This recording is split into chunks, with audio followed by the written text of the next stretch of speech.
mikrograma.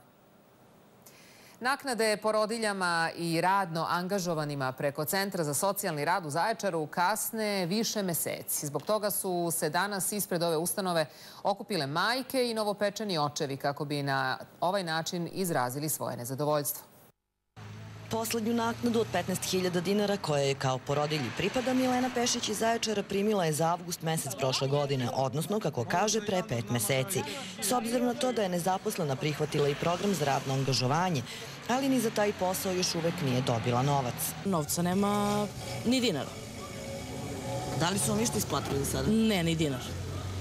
A za porodilje, kao što rekao, kasne 5 meseci. Istu sudbinu deli i mlada Aleksandra Paponjak. I ja i moj suprug smo nezaposleni, oboje smo na birovu. 7 meseci već kasni sa isplatom. I kada sam bila u opštini, sve kažu nema para, stigli su do avgusta meseca, a sad kad će to da isplate, ja ne znam.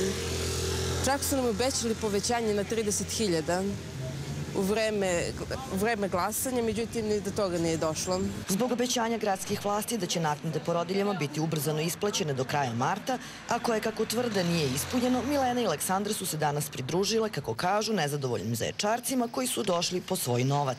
Sam radio u sportskom centru 2 meseca i nisam primio pare ni dinara. Danas mi je rođendan, znači strašno, katastrofa, živa i sramota. Pa malo sam kao sad rekao da će pustiti oko 300-400 za nekolicinu opet ljudi. Ja sam 46. na čekanju i onda sad ne znam da ću dobiti. Kako saznajemo u Centru za socijalni rad koji isplaćuje naknade za program radnog angažovanja, dinamika plaćanja zavisi isključivo od toga kada će gradska vlast prebaciti novac ovoj ustanovi za te namene. Kada je reč o isplati naknada porodiljama iz gradskog budžeta koja kasni više meseci, uprkos brojnim pokušajima da makar telefonom čujemo gradonačelnika Zaječara Velimira Ognjenovića, to nismo uspeli.